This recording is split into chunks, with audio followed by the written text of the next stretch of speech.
Hi, good afternoon.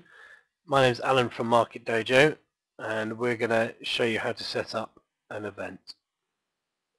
When you go to your dashboard, you have the option to create an event, and if you hover over that, you can either create a new event or clone an event. If you choose to clone an event, you can pick one of your existing events by using the top part to filter, and then you can choose what it is from that previous event you want to clone, such as a questionnaire or a lot structure or your participants. However, in this instance, what we're going to do is create an entirely new event. So you end up first on the new event creation tabs, and the first tab is the settings, which is what we're going to go through now. The event name we'll call widgets. You can choose the currency that the event will be held in, and you can also have an event brief, and this is seen with the event invite, so it goes out with the invitation email. You can also choose to seal results after deadline. This means that no results can be seen, whether it be questionnaire or pricing results, until the deadline is passed. In this example, we're not going to use it. You then have three options afterwards: a questionnaire, RFQ, or auction. In fact, you can have 5 questionnaires in a row if you want, and you can only pick an auction or an RFQ. However, if you did pick an RFQ, you can have an auction afterwards when it is completed. In this example, what we're going to do is create a questionnaire. We're going to have a pre-qualification questionnaire. Going to set the deadline for later today. We're going to choose pre-qualification, and it's not going to be scored, and it's not going to be weighted.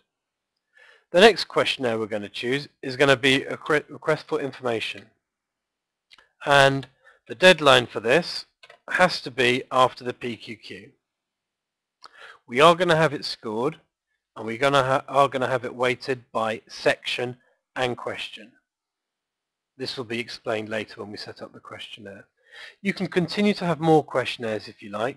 However, in this circumstance, we're going to now move forward to an RFQ. The RFQ deadline could be the same as the last questionnaire.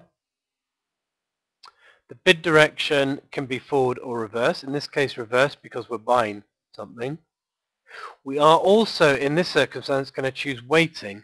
This means that the results of the RFQ will be based on both the price score and the questionnaire score.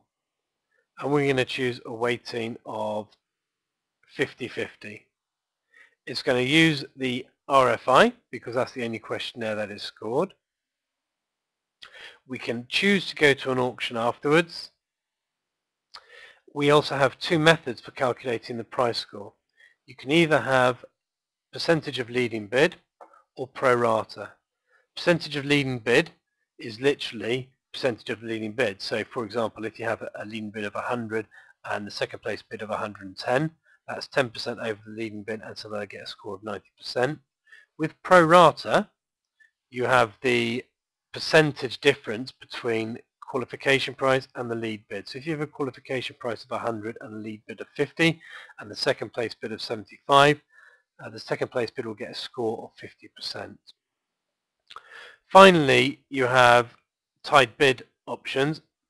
In this circumstance, there are 3 scenarios. One, if 2 people have the same price or the same score, they go into equal second, for example, if they're both the best bids.